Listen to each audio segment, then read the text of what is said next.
Heureux tous ceux qui s'attendent à lui. Ésaïe 30, 18. Ceux qui s'attendent à l'Éternel reprennent de nouvelles forces. Ésaïe 40, 31. Quelle est donc cette attente? Comment devons-nous attendre? C'est à Dieu que je regarde pour qu'il me donne d'expliquer le plus simplement possible à quelques enfants de Dieu comment on peut obéir à cet appel. Et avant tout, laissez-moi vous dire que ce que vous devez attendre, vous qui êtes croyants, c'est la manifestation de la puissance de l'Esprit qui est déjà en vous. Le jour de sa résurrection, Jésus avait soufflé sur ses disciples en leur disant « Recevez le Saint-Esprit ». Néanmoins, ils devaient encore attendre le baptême de feu et de puissance. Comme enfants de Dieu, vous avez déjà le Saint-Esprit. Voyez ce qu'en disent les épîtres qui étaient adressées à des croyants encore sujets au péché et à de fréquentes chutes.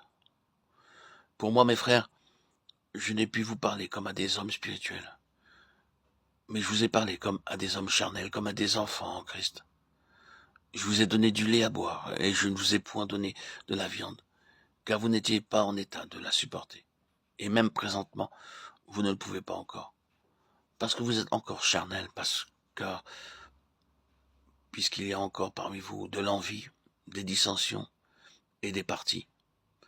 N'êtes-vous pas charnel et ne vous conduisez-vous pas à la manière des hommes? Ne savez-vous pas que vous êtes le temple de Dieu et que l'Esprit de Dieu habite en vous? 1 Corinthiens 3, 13, 16. Ne savez-vous pas que votre corps est le temple du Saint-Esprit qui est en vous et qui vous a été donné de Dieu et que vous n'êtes point à vous-même? Car vous avez été rachetés à un grand prix. Glorifiez donc Dieu en votre corps et en votre esprit qui appartiennent à Dieu. 1 Corinthiens 6, 19, 20. Avez-vous reçu l'Esprit par les œuvres de la loi ou par la prédication de la foi? Avez-vous tellement perdu le sens qu'après avoir commencé par l'Esprit, vous finissiez maintenant par la chair? Galates 3, 2, 3. Et parce que vous êtes enfants, Dieu a envoyé dans vos cœurs l'Esprit de son Fils, lequel crie Abba, Père, Galates 4, 6. Avec foi, parole de Dieu, commencez donc par cultiver en vous cette paisible assurance. Le Saint-Esprit demeure en moi. Si vous n'êtes pas fidèle en ceci, vous ne pourrez pas attendre davantage encore.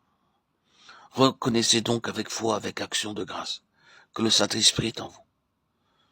Chaque fois que vous entrez dans votre chambre de prière pour vous entretenir avec Dieu, commencez par vous recueillir et vous souvenir que l'Esprit est là, en vous. L'Esprit de prière qui crie « Père ». Présentez-vous à Dieu en reconnaissant distinctement devant lui et jusqu'à ce que vous en soyez vous-même intimement convaincu que vous êtes le temple du Saint-Esprit. Après cela, vous serez dans la disposition voulue pour faire un pas de plus, pour demander à Dieu très simplement, très tranquillement, de vous accorder aussitôt l'action du Saint-Esprit. L'Esprit est en Dieu et il est en vous aussi.